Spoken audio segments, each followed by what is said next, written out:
I think if I hear you call me Becky one more time, six-pack, I'm gonna pop your tops. All six of them.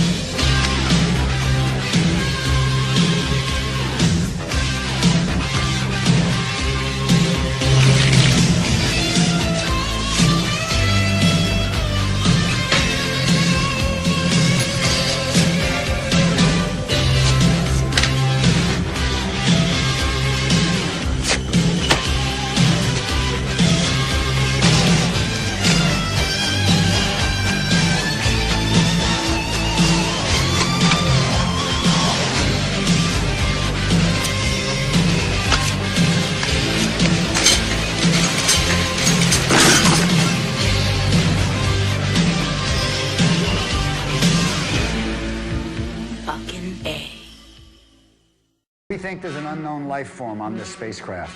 1,000 feet below. So you're saying this spacecraft crashed 300 years ago? In the most alien environment on Earth. Look at the size of that thing. A new kind of terror It's reflecting everything but us. is taking shape. From author Michael Crichton. It's human. You think this is coming from the sphere? It's an American spaceship. It can't be an American spaceship. It's 300 years old. This is a first. You are now online with an alien intelligence. Why won't you answer me? Did you go inside the sphere? He didn't tell you what's inside the sphere, did he? If we've made you angry... Dustin Hoffman. It's not me! Sharon Stone. I'm not crazy. Samuel L. Jackson. You afraid of dying, Norman? I'm not gonna die here. Sphere. A Barry Levinson film, rated PG-13. Hey, this is Matt, Twin City, and welcome back to another review. This is a Patreon review for Paul Woods. Thank you so much for joining me on my Patreon, and thanks to everyone who has done that. If you're ever interested in joining my Patreon, the link to that will be down in the info box. If you click on it, there's certain tiers, and then you can request certain things. If not, no worries. Or if you ever like to request something, pretty much any type of video, via my PayPal. The link to my PayPal is down below. Again, if not, no worries, but in case people are interested, PayPal, Patreon down below.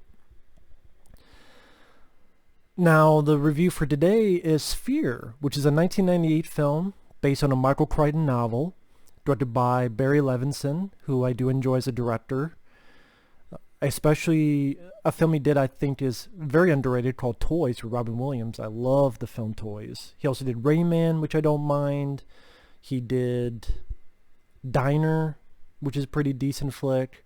You're a talented guy.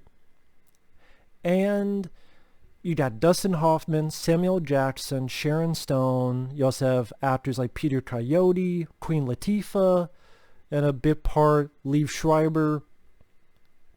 The gist of the story is a group of people. Dustin Hoffman's a psychiatrist, Sam Jackson's a mathematician, Sharon Stone's a biochemist, and a few others. They're led by Peter Coyote because they have found this spacecraft in the water, and pretty much they are there to study it, try to get inside it, see what happens, if there's any life form, communicate with it.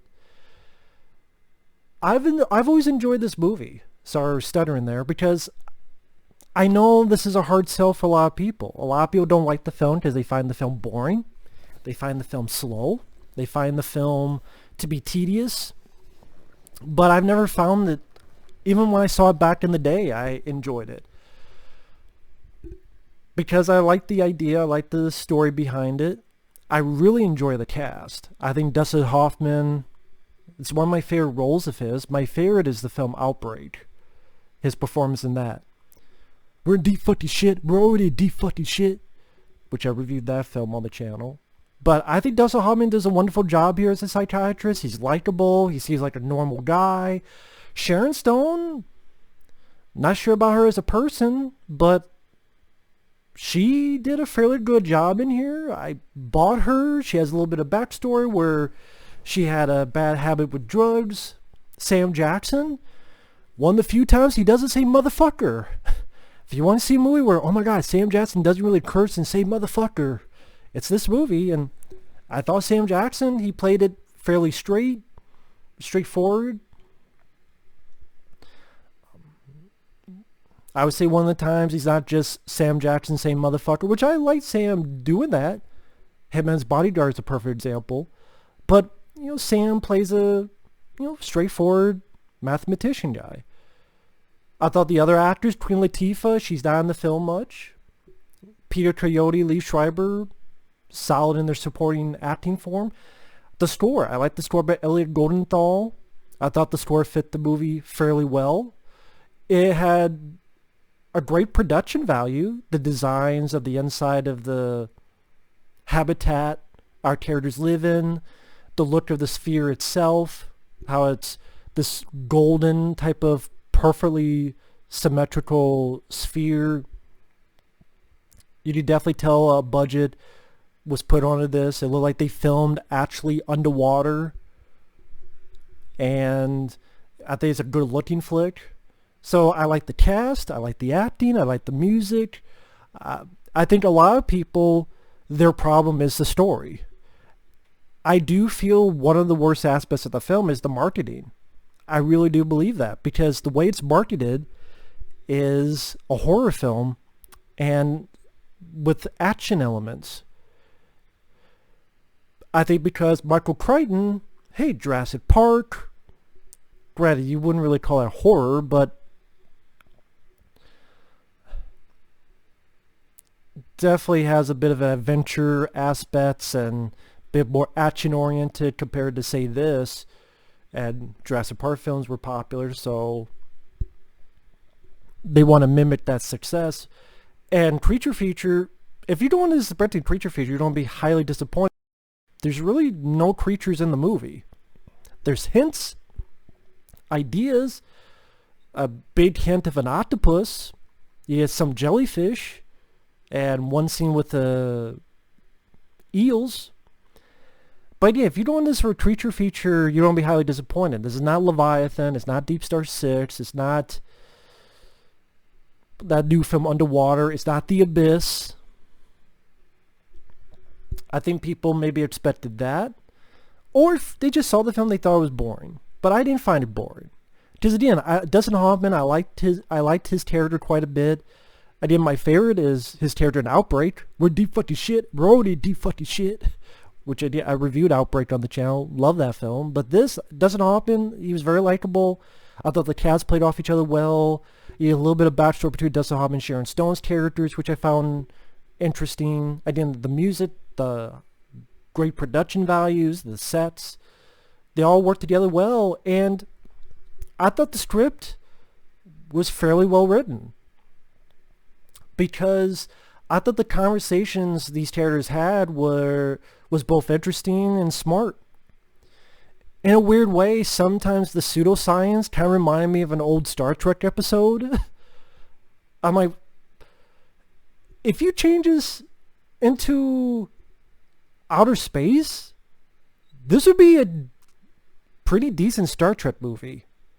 I know this sounds stupid, just hear me out. If you took this idea and the way it's done, and you want to be in the tone of the old Star Trek, which was not all action-packed, some of them were, quite a few of them were not.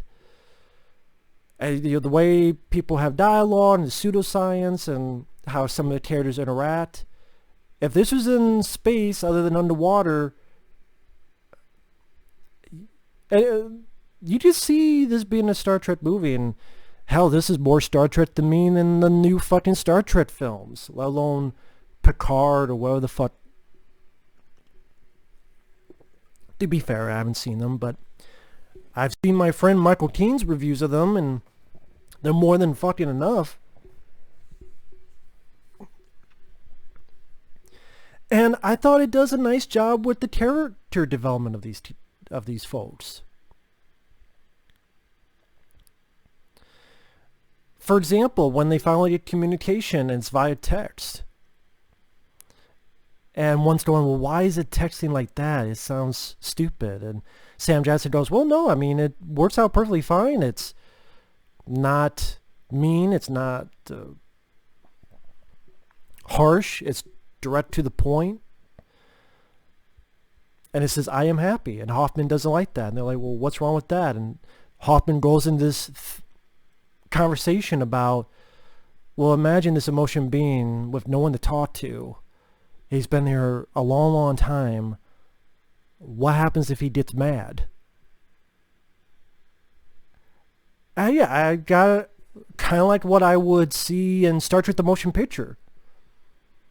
In a weird way, Star Trek the Motion Picture is the film I think of when I think of Sphere. The both long movies deal with a lot of conversations and some pseudoscience, but a lot of people don't like Star Trek the Motion Picture either, but I do. In fact, that's one of my favorite Star Trek movies. Here, conversations where they go, well, what happens if we find something? One person goes, well, why would you assume an unknown life form would kill us? And the other person goes, well, maybe they don't think killing is right or wrong. Maybe they're indifferent. You don't know that. And that's what I mean. I like these counterbalances of dialogue. It kind of made the film seem a bit smarter than the average dumbed down, regurgitated script, where these characters have this back and forth where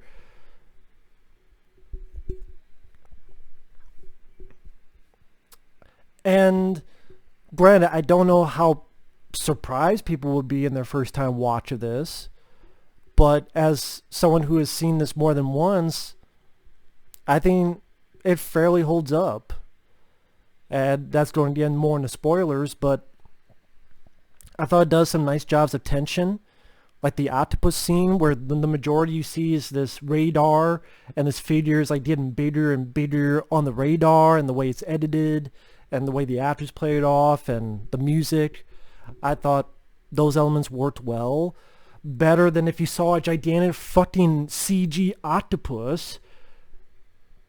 I thought showing less actually worked in this film's benefit. That's not always the case, but I thought it worked well here. The ending people thought was a cop-out. I didn't. I actually quite enjoyed the way it ended. Maybe because by now I'm not expecting Deep Rising. Yeah, I put Deep Rising above this. I put Leviathan above this. Don't get me wrong. Yes, there are many, but those are creature feature action films. That's not what this film was ever intended to be. It's just, I believe it's Warner Brothers. They advertised it in a stupid way. That's not the filmmaker's fault, because they don't have a lot of, I mean, if I want to put on my thinking cap, the filmmakers, if we're going to be honest and not over exaggerate, be true, they don't have control of the marketing. I don't know why. They should have a little bit of thought on the marketing, but a lot of times they don't. So to get more into spoilers starting now, I mentioned the solid production values.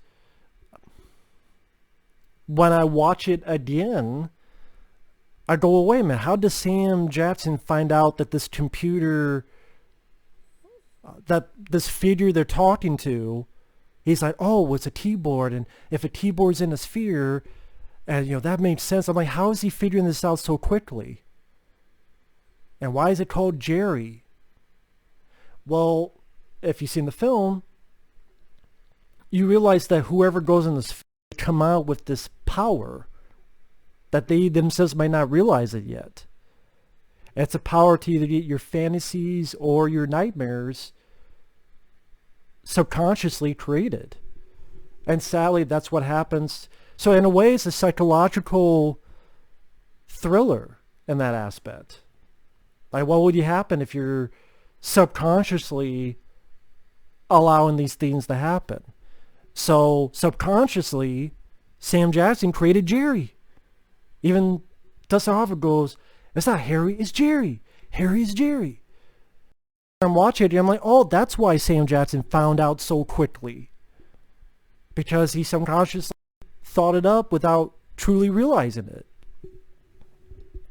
I kind of like the idea of just conversing with what they think is extraterrestrial just by text. because any voice you put on it could be construed as silly. But just from text, it just made it a bit more interesting and I don't want to say relatable. That's a stupid way to put it, but I didn't mind that aspect of it. I mean, yeah, part of me wonders if this was just an actual extraterrestrial fucking with them.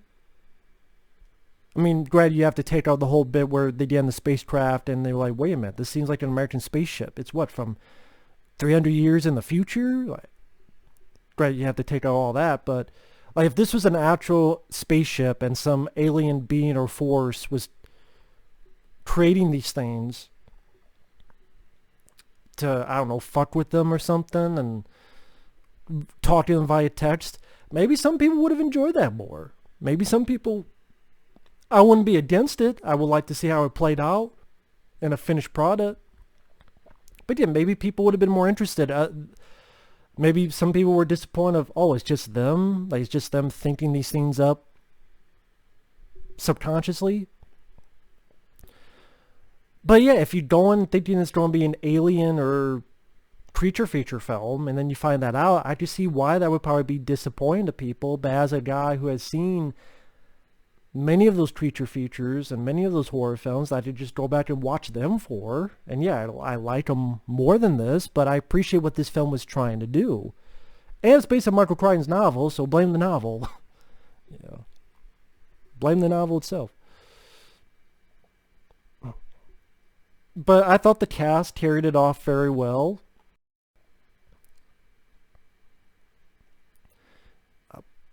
Things start happening. They find a person that's been completely pulverized.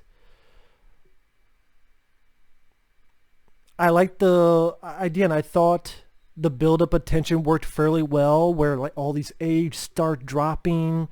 And again, I'm like, if a sudden CGI squid just appeared, it would look silly. But you get the eggs dropping, they're scared. What the hell? Who could be dropping all this? What could it be? And the music building up and the sonar, and it's showing the figure get bigger and bigger, and yeah, get better. I thought that worked better. And then the place catches on fire, and I thought you got some good firework, real fire. Like Lee Schreiber, and you have this fire as if it's backdraft going across the ceiling. Lee Schreiber's death is pretty horrific. He gets trapped and fire just overflows his fucking face when he's trapped.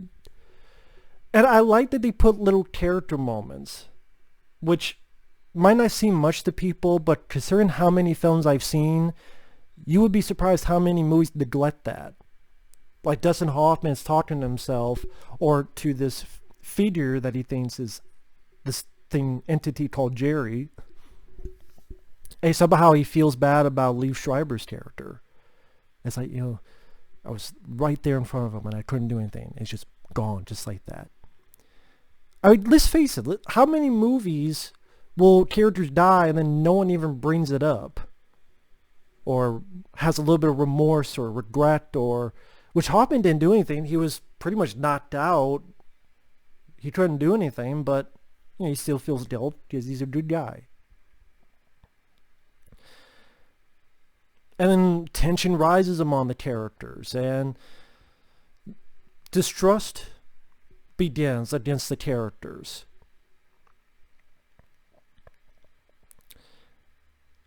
And more comprehension of what's going on. Like when Dustin Hoffman keeps finding these books of 20,000 Leagues Under the Sea, and all the pages stop at the certain page that Sam Jackson mentions he was scared to go past, which is a squid. Oh, what attacked him before? A squid. So now the pieces are really coming together. It didn't end on a downbeat note. It didn't end... Some people consider it bullshit. I know some people consider it cop-out where they get back and Dustin Hoffman asked Sam, well, wait a minute, how could we even be alive? You talk about how, this thing went back in time, but there should be a record, but there's no record, but we're alive and we're going to tell everybody what's going on, so how could there be no record? And then Sam goes, we have this power, we forget it. And even Dustin Hoffman's questioning, like, just forget it? Like, really? But even they realize, and sadly this is the truth, that here we are, some smart guys, and we try and handle it. Just subconsciously. And sadly, that's the case. When I look in the world and people are licking toilets, we're beating the hell out of each other over toilet paper, people are licking deodorants, the human race, even the best of intentions, best of people, if they had that type of power, would they really be able to handle it? Even, to try to control it when subconsciously, like, what if you have a dream? What if you have a nightmare? What if you're this? I just see why you would have to get rid of it. And it might be an oversimplified way of doing it, but it's science fiction. I can't think of another way to do it without being even more overly complicated. So it just didn't bother me as much as other people. I guess the only little nugget of annoyance is, well, any amount of healing that Dustin Hoffman and Sharon Stone's characters had because of their past, that's going to be negated because they're going to forget. But, sadly, guess that's how things have to be. But yeah, overall, I enjoy the film for what it is. Production value, Elliot Goldenthal's score. It's weird to say it has an old school vibe. That's not how I want to put it, but I like the little interstitials. Kind of reminds me of The Shining. And no, I'm not putting this on the level of The Shining with Jack Nicholson. But how every once in a while it'd have a title, almost like chapters of a book. And this does that. Even that little thing I enjoy, because you don't have a lot of movies do that. And I don't know, I don't know how to put it. Just a little detail I enjoyed. And I know it's people are like, why? Why did you enjoy it? I just did. I don't know how to describe why. Just thought it was a nice little motif. Again, like chapters of a book. And like a progression of the story. But yeah, I like the characters. I thought there was actually some development on them, and I don't think it's as horrible as people make it out to be. It might not be what you wanted, the creature feature action film, and I can understand that. But if I want creature feature action, I'll go watch Deep Rising, Leviathan, various others. But if I want a movie that's a little bit more Star Trek the Motion Picture with some psychological thriller aspects, I'll go watch this movie. And I still enjoy it. But I would like to pick it up on Blu-ray if it's on Blu-ray somewhere. I have to look it up. I would think this film probably looks pretty good on Blu-ray because I only have the DVD of it. But yeah, that's my thoughts on Sphere. Thanks for watching. Take care, and we'll see you guys in the next video. Later.